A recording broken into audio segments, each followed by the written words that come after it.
Yeah, Coach, I was wondering if you could walk us through when you found out that the game was canceled on Friday and how quickly you were able to get into Alabama mode as far as scouting and film and things like that.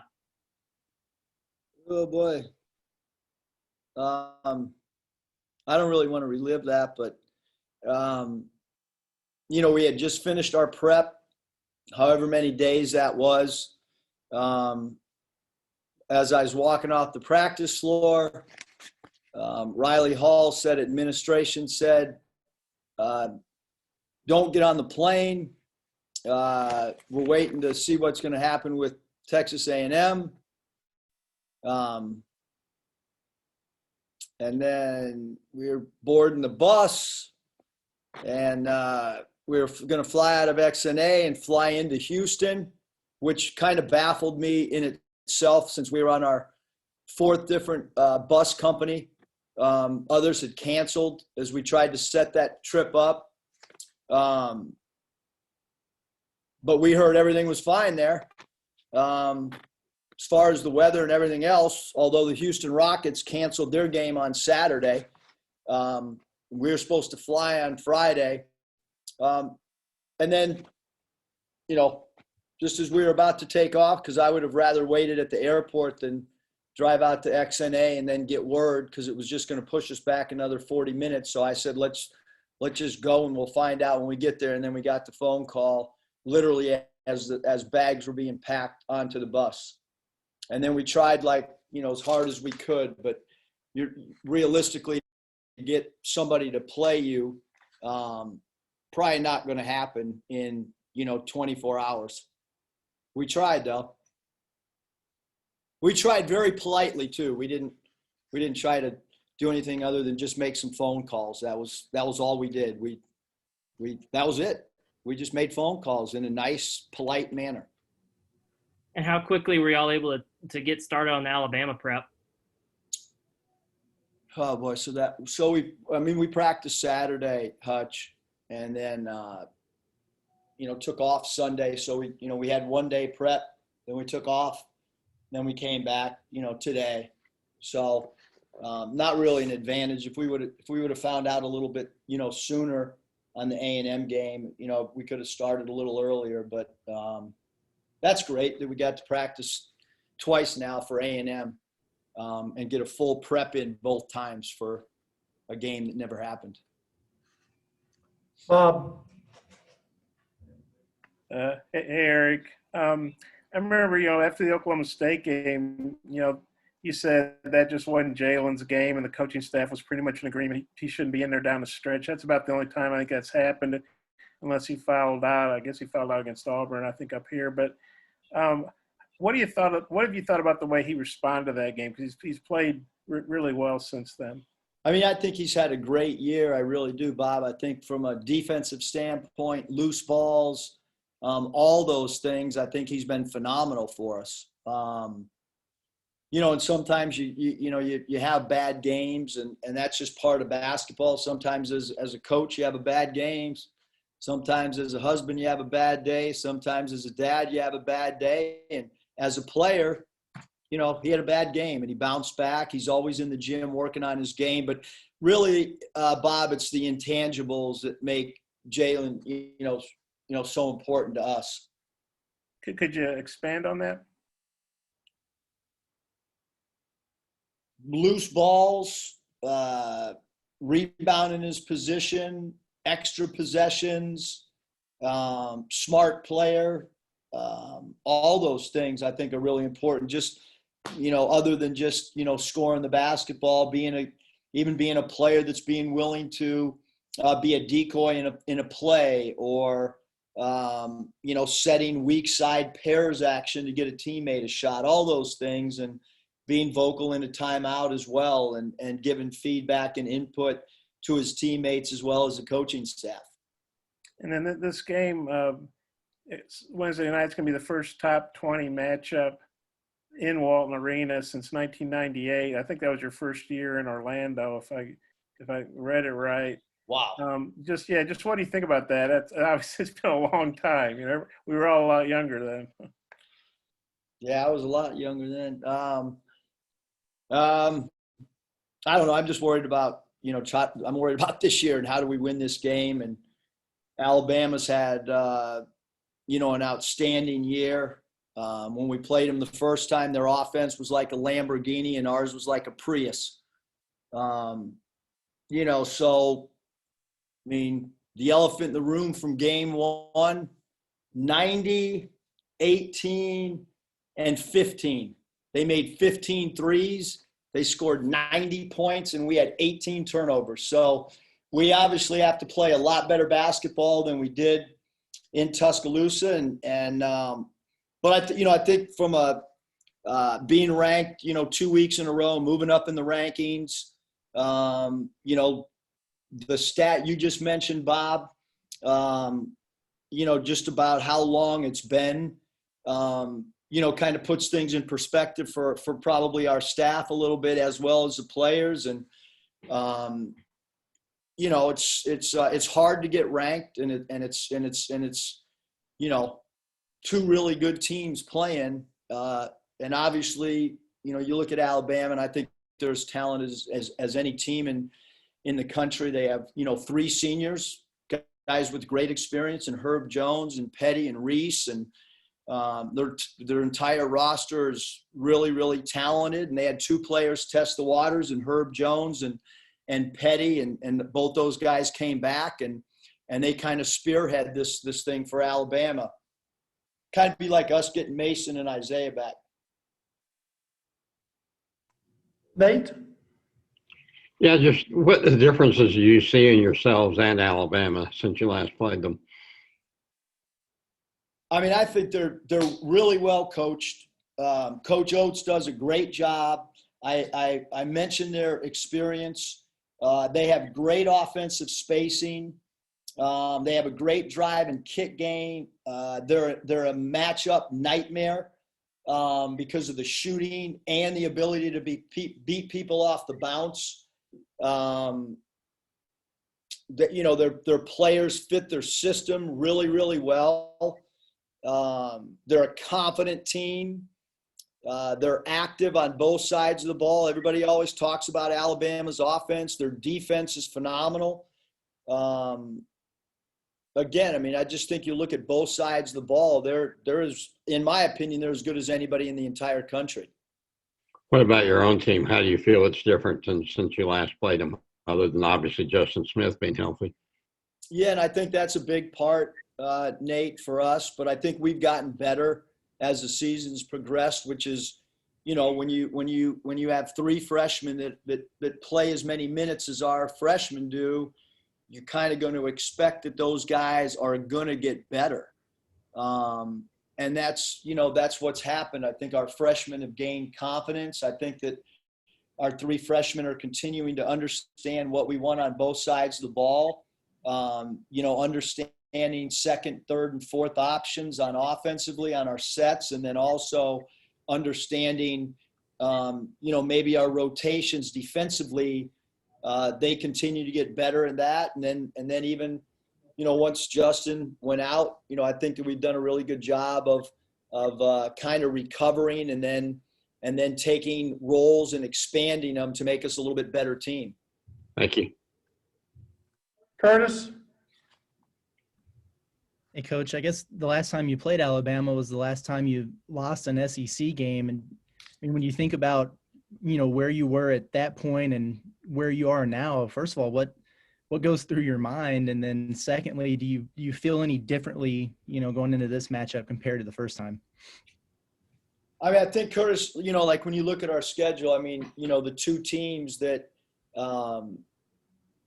dominated the game against us were the 2 teams that we played this week. And then we finish the regular season that's on the schedule now. And then we'll find out the makeup game whenever. But the 3 remaining games, you got to go on the road to South Carolina to finish up the seats. We have 3 really, really hard games.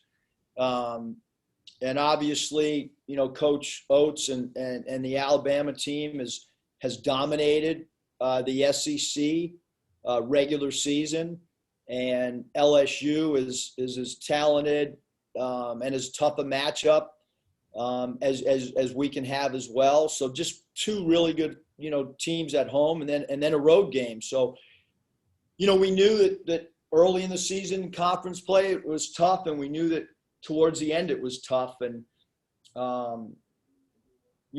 we're a better team, I think, but I also think Alabama's a better team. I really do. I think they've improved. I think they have an excellent coaching staff, and they continue to get better as well. I don't just think that Arkansas is improving. I think that Alabama's improving as well.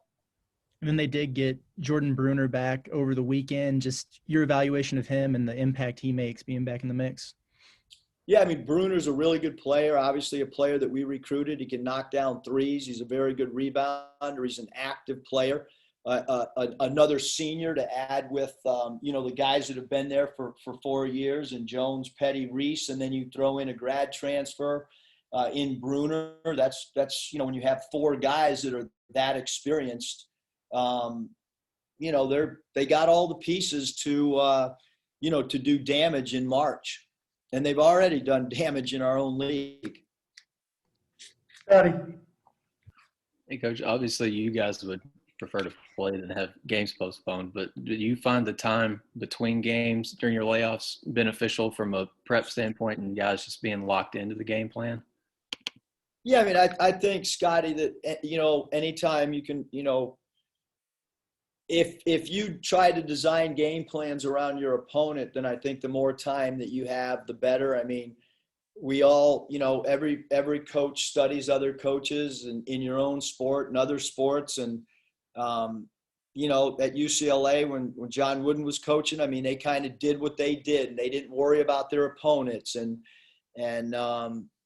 we do try to, do what we can to try to find something every game that's got its own theme, or to try to find a weakness in a team, although we really haven't found any weaknesses in Alabama. But yes, I do think prep benefits us or helps us more than non-prep. And that might be the same case, with everybody. So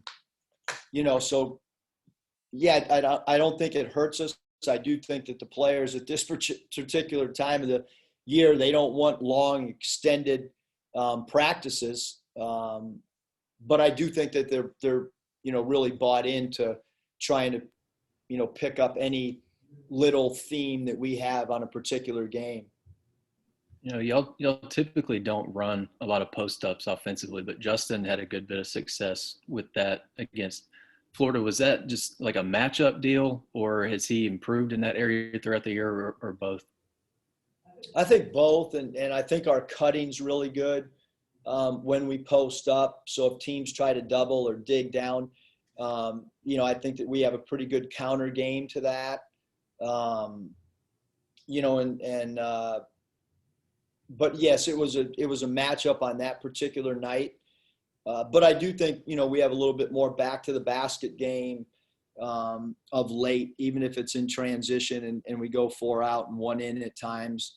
But the big key is just not being stagnant and moving without the ball. And teams that load up on the ball, we've had really good success of trying to basket cut and, when people ball watch and overflood the ball side.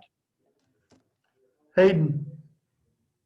Hey, Coach, wanted to ask specifically about Connor, just how important he's going to be Wednesday night defensively. I think he's had at least two or three blocks the past 5 games. And just with those seniors that you mentioned for Alabama and how quick they are and the scoring that they present, just how much of an impact and how important it is to keep him out of foul trouble on Wednesday night.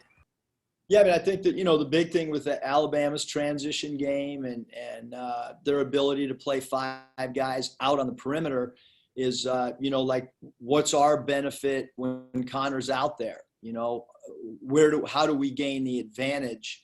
And those are some of the things that we're trying to talk with our team about and try to continue to make that evolve, what that mismatch potentially could be, or maybe it doesn't be a mismatch from our perspective. And but Connor's got to sprint back, as does Jay Will, and all of our bigs, have got to be, runners and sprinters and not joggers and not home run trotters. I mean, we got to get back as fast as we can and eliminate their shots that happen in the first 12 seconds of a shot clock. Ty. Coach, Jalen mentioned that during this winning streak that the level of intensity has picked up even more in practice. And I know sometimes when teams go on a run, they start thinking they can get away with not doing the little things. How have you as a coaching staff and just kind of what you've seen from his players just picking it up despite winning 7 straight SEC games? Yeah, Ty, I think that Jay Tate's right. I mean, I think we have had our best practices over the last 3 weeks. We've had our most intense practices. The buy-in and ability to pick up things and add new plays. We added 4 different offensive sets before Florida, and they picked them up really quickly, and they were able to not only do them on the practice floor, but then carry those sets into the game. I think there's a heightened excitement right now of understanding that we're not in the dog days of a season that this thing's winding down. And again, I don't know how the game's going to go Wednesday or Saturday or the following Tuesday in South Carolina, but I do know that we've practiced really, really hard, and we've practiced extremely focused. And physical. And kind of on that note, this is a matchup on Wednesday night, the one versus the tied for second team in the SEC. And whether it's message boards, whether it's us talking about on the radio, Bob and Tom writing about it, Mike on TV, how do you keep the guys from watching, listening, and reading that stuff so they can just concentrate on what's ahead? Yeah, I mean, I think fortunately, I don't think that any of our guys are listening to FM or AM radio. I think they're probably listening to music. I don't think any of them, no offense, to anybody, but I don't think they get the newspaper delivered to their house. So I'm not really worried about it. I mean, I know Twitter world has got its own little, stuff out there. But I think whatever about Alabama, I think I'm probably telling them that they're a great team. They got great talent. They're really well coached. So I think that they understand, the importance. But I don't think any of them are going to call into a call-in show anytime over the next, couple weeks. I might, but I don't think they will. Troy. Yeah, Coach. The last time you played Alabama, you're coming off a rough loss against LSU and then a 31-point loss to Alabama. But you've constantly said that this team is better, different, and more confident. But how does the team feel going into this rematch against Alabama? Well, how many did you guys just get Tate today, or just one player? Yeah. I mean, they would have to look. We got our butts kicked. We played 2 road games back to back. No excuses about who was injured, who wasn't injured. There's none of that goes on here. We, they played phenomenal. We didn't. They play phenomenal on a lot of nights. And our approach from Wednesday night to Saturday to the last, we've got to have an even keel approach moving forward. We have to play and practice as hard as we can, get ready to play. Players stay on an emotional, even keel. I'll be the guy up and down like a yo-yo. And, that's all we can do, really. I mean, we're playing a great team. We're playing a top-ranked team in the country. If we think we're going to play a A- game and win, I can already tell you the answer to that quiz. We ain't winning. We have to play a great game on Wednesday in order to win the game and give ourselves a chance to even win. And it's going to be the same thing on Saturday. Thanks, Coach. Randy? By the way, Eric, it's 1037 The Buzz. The call-in number is 501-661-1037. It airs Okay. from 4 to 7. Okay. 4 to 7? Yeah. I'll call you on my way home. Okay. That just so you know. Momentum and rhythm is so important to a team, and you had a lot of momentum. You had the rhythm coming out of the Florida game, but we know what happened with Texas A&M.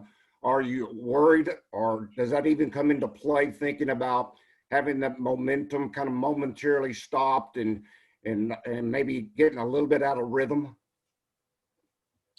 Well, I mean, I think a couple things, Randy. Number one, we were jolted. It wasn't just kind of stopped. Like we were ready to play a game. Right. I mean, I think everybody can tell by my body language, you know, we weren't excited about having that game or the other one canceled, but we do understand we're playing in a pandemic. Health is the most important thing. We want to make sure everybody, you know, that does get games canceled across the country, that everybody remains healthy. And, you know, but having said that, and I've said it from the get-go, is every game takes on its own identity, its own style, its own rhythm. So, yeah, we wish we would have played on Saturday to stay in our normal routine. It didn't happen. We're in a pandemic. I woke up happy today that I get to coach a game right now on Wednesday, and our players get to play a game. And so, you know, I don't think that there can be any excuses, you know, that we didn't play on Saturday. You know, it's none of that. I mean, look, we're ready to get an opportunity to play in our own building. I think any time that there's 3 referees and there's another team in another uniform, that all of us are happy with just the chance to compete. Bob, follow-up question, please. Yeah, Eric, I know you can't give specifics, but with this extra time, even this late in the season, are there some things you can add for Alabama? Some new wrinkles? I mean, you know, I don't think there's that much time to completely alter what you do, Bob. I mean, every game we usually add a new offensive play, and sometimes that play after that game, you know, dissipates and is never part of our play calls again. And sometimes we keep that thing into our play groupings. So I think we can add little things, but I think this late in the year, it's really hard. I mean, we've changed a lot of our pick and roll coverages over the last 7 games, which has really helped us. And we continue to evolve in certain coverages, just little things, Bob. I don't think you can change a whole, you know, style or system, but I think you can change things for short stretches. And then getting back to Jalen, how much do you think his age and maturity, being a 5th-year guy, helped him not dwell on that Oklahoma State game and bounce back the way he has? Yeah, I mean, I think that, first of all, he's making an adjustment to a new position, and so he's done an incredible job with that. And I mean, he's got great toughness. You know, mental toughness is really good. You know, so I'm not surprised at all, but certainly being a senior and being a player who's been through injuries, rehab and come back, I think he's got great mental toughness, and so it's not a surprise. I mean, I think that's with anybody, whether you're a coach or a player or whatever. Like when you lose a game, or you have a bad game, or you're in a shooting slump, you got to figure out a way to mentally bounce back as quick as you can, so it doesn't linger and affect your form. When you're talking about the elephant in the room, it looks like it froze there. When you're talking about the elephant in the room, did you say that because that's Alabama's mascot, or did you even think about that? Well, Bob, I think that would be up for you guys to try to determine whether that was planned or not. Okay, I think it was planned. You got to figure out a way to work a newspaper into one of your pregame talks. I will. Okay, get your guys to brainstorm on that. We're on it. Okay. Okay, Coach. Appreciate your Hey, time. Randy, Thank you very much. Randy, keep that hotline open between those times, man. Oh, you may send you the hotline number?